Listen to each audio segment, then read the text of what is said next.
thing. I think once you get the top part down, the bottom will be really simple.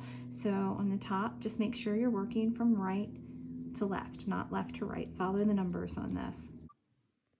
I have thought of a quick way for me to remember how to do my fabric, how to place my fabrics, because I'm thinking this way, okay, that I have to turn it this way when I put the two pieces together. If you think to yourself, okay, so here is the seam line, your piece of fabric that you're putting down under it, kind of gauge a seam line for it.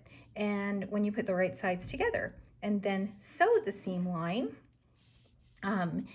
sew it, and then you won't get it wrong like that.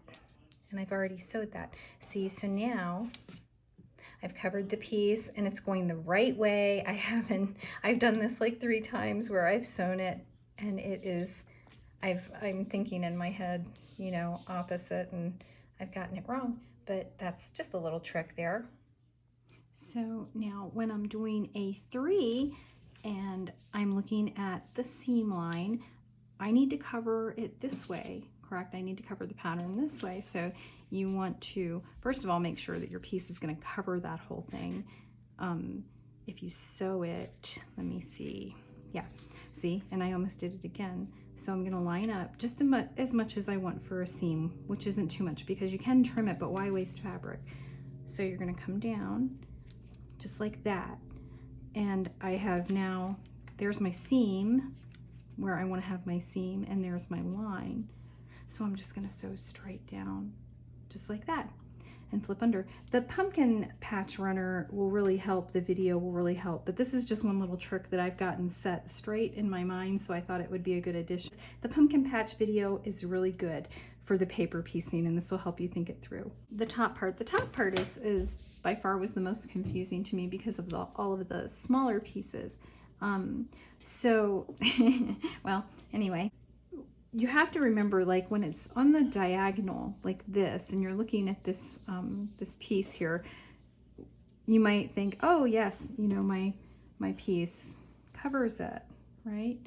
No, because when you sew it, you're sewing it like this, and then if I turn it, you know, I've just missed this whole piece up here. So you want to just use a big fat piece. Make sure that if you're having some issues, it's better to use a bigger scrap, and then when you're going to fold that, you can clearly see that it's going to cover the whole thing. And that's another little part. And then right sides together for this, and I can definitely see, I don't want a big, I'm trying to minimize how much seam I have to cut underneath. You're going to sew the line for that stem and flip it over. Okay, and then you want to trim off the underside, make it a little neater. And then you can trim the outside of everything. You can trim that part off. There you go. There is the top, finally. So when you're cutting the seams, and this is the apple part, and I'm just going to throw that in really quick. Fold back the first piece like that and line it up on your board and just do 1/4 of an inch, and that keeps them nice and neat underneath. That's just another little quick tip, and I'm getting ready to take the paper off so I can just cut that off. But you want to be careful when you're doing this, because if you accidentally just leave it over and say, oh, I'm just going to cut off the seams, well, you're going to cut off your apple too.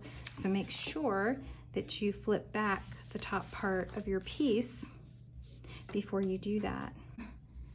And there is my apple. So you just put these right sides together after you take the paper off, and you're gonna sew your 1/4 of an inch down. This is a lot of fun. This isn't trimmed up yet, that's why it looks a little bit bigger, so I'm gonna trim all of that up, but I hope you have fun with it. I'd love to see everyone's apples. I think I'm going to do a few different ones. I have a few different fabrics, but this fabric is on sale right now. If you want some of the Farm Girl vintage from Lori Holt. Hope you have fun.